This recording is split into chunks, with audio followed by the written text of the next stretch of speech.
Hello students, आज हम चित्रकला प्रायोगिक के अंतर्गत एक महत्वपूर्ण चैप्टर है चित्रकला के तत्व, उसका अध्ययन करेंगे। वैसे ये जो चैप्टर था ये पहले जो 11वीं क्लास की बुक चलती थी उसमें विस्तार से दिया गया था, लेकिन जो इस बार जो बुक आई है जो पिछले साल से चेंज हुई है उसमें इस चैप्टर को हटा दिया गया है। जबकि मेरा मानना और अन्य कई चित्रकला व्याख्याताओं का मानना है कि ये चैप्टर थ्योरी में होना अत्यंत आवश्यक है। बच्चों को इससे चित्रकला प्रायोगिक की बेसिक जानकारी मिलती है। पता नहीं क्या सोचकर विषय विशेषज्ञों ने इसे 11वीं क्लास से गायब कर दिया और 12th में भी ये नहीं है।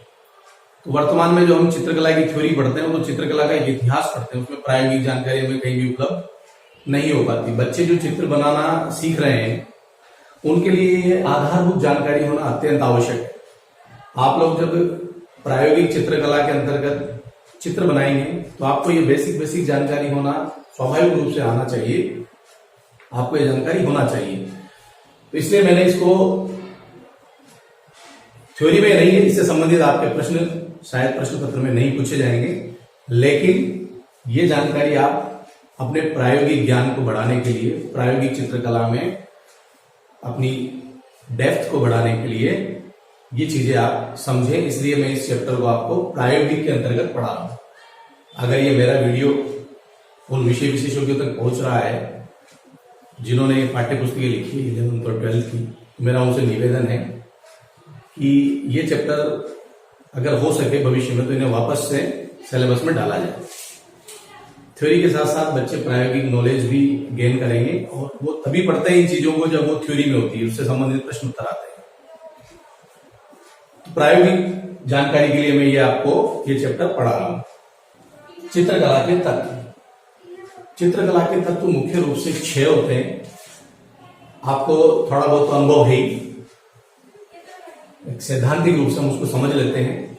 चित्रकला में जो पहला महत्वपूर्ण तत्व है रेखा,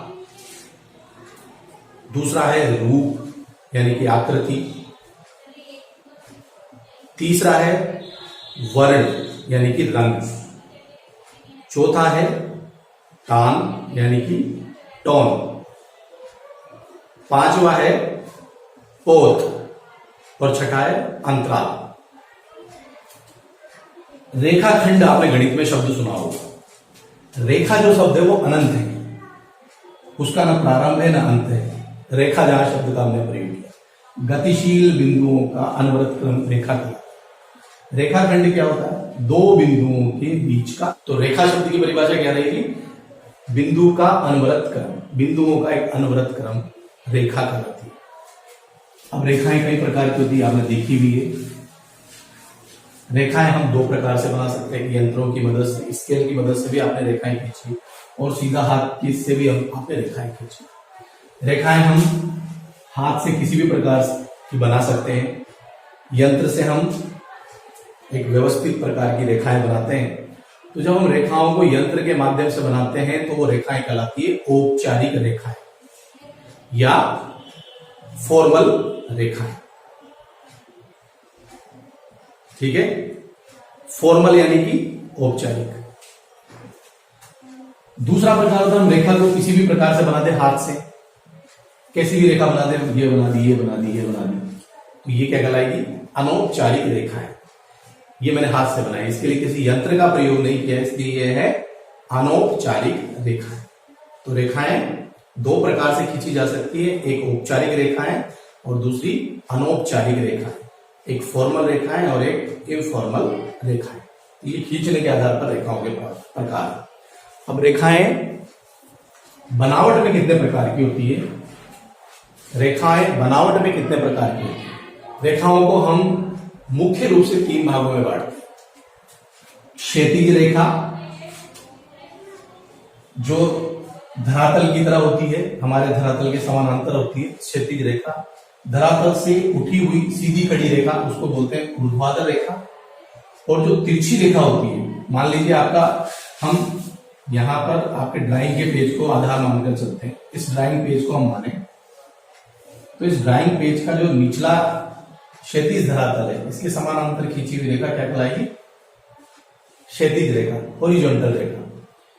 इस खड़े वाले हिस्से के समानांतर जो रेखा खींची जाएगी वो कहलाएगी ऊर्ध्वाधर यानी कि खड़ी रेखा, और एक कोने से दूसरे कोने की ओर जाती हुई रेखा ये कहलाएगी डायगोनल या कर्णवत रेखा। क्षैतिज रेखा, ऊर्ध्वाधर रेखा और कर्णवत रेखा, ये मुख्य रूप से रेखाओं के 3 प्रकार है। इसके अलावा भी रेखाएं और प्रकार की भी होती है, जैसे लहरदार रेखा, चक्राकार रेखा, स्पाइरल लाइन, ठीक है।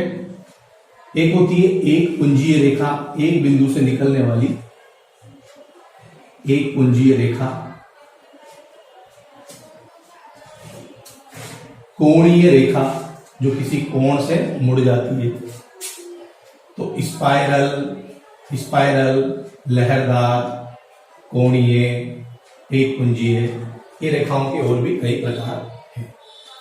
हर रेखा का एक भाव होता है। दरअसल हम जब इन सबको पढ़ेंगे तो हम देखेंगे कि रेखाओं के भी भाव हैं, रूप के भी भाव है, रंग के भी भाव है। भाव होते क्या है? किसी वस्तु को देखने के बाद हमारे मन में जो फीलिंग्स पैदा होती है, हमारे मन में जो हलचल पैदा होती है, उसी को हम भाव कहते हैं। अब रेखाओं से जुड़े हुए भाव कैसे पैदा होते हैं? दरअसल ये जो भाव है ये हमारी मानव प्रजाति की विकास यात्रा से संबंधित है। हमने जिन जिन चीजों को जिस जिस रूप में देखा उससे मिलती जुलती कोई चीज हमें नजर आती है तो हमारे अंदर वैसे ही भाव पैदा होते हैं। जैसे हमने खंभे देखे, स्तंभ, आदिकाल से स्तंभों का प्रयोग होता है। स्तंभ किस चीज के प्रतीक है? स्थायित्व के,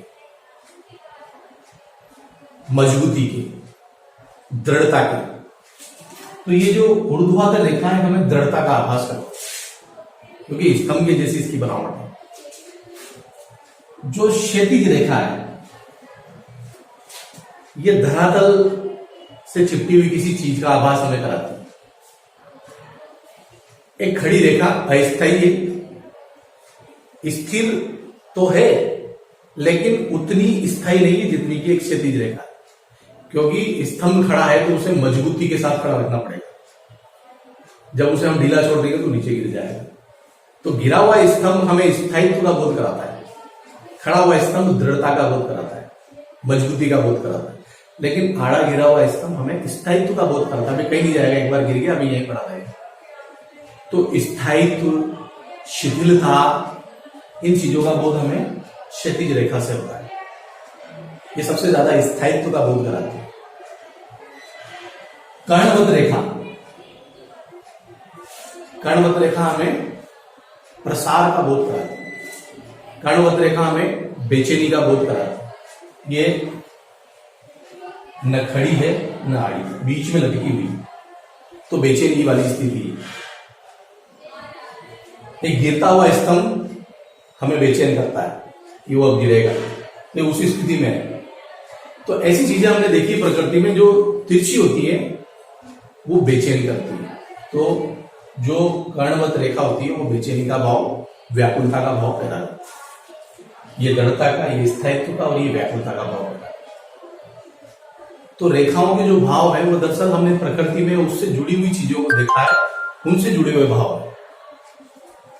इसी प्रकार से लहरदार रेखाएं, नदी की धाराएं हमने देखी, ये लयात्मकता का एहसास कराती है।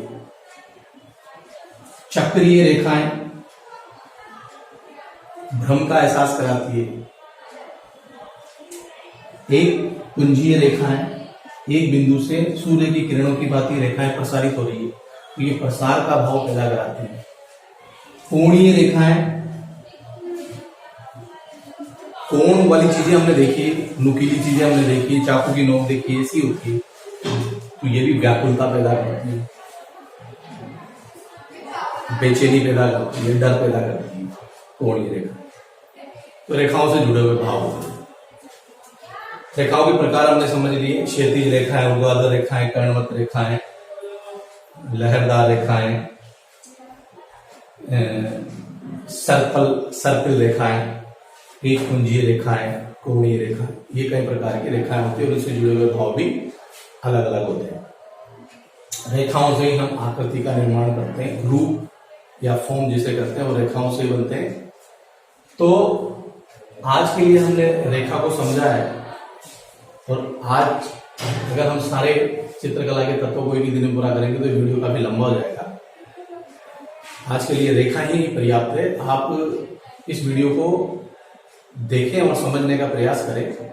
इन रेखाओं के हो सके तो नाम भी आप याद रखें। आपके इनसे संबंधित प्रश्न नहीं आएंगे, लेकिन जानकारी आप लोगों को होनी चाहिए कि रेखा, अगर आप चित्रकला के विद्यार्थी हैं तो आपको कम से कम रेखाएं कितने प्रकार की होती है, रंग कितने प्रकार के होते हैं, मुख्य रंग कौन से हैं, द्वितीयक रंग कौन से हैं, तृतीयक रंग कौन से हैं, आकार कितने प्रकार के होते हैं, टेक्सचर किसे बोलते हैं, तान किसे बोलते हैं, रंग के क्या क्या गुण होते हैं, अंतराल क्या होता है, इनकी जानकारी आपको होनी चाहिए। इसलिए ये चैप्टर मैं 11th और 12th दोनों क्लास को ये चैप्टर, इसका वीडियो ध्यानपूर्वक देखना है और समझना है। Thank you.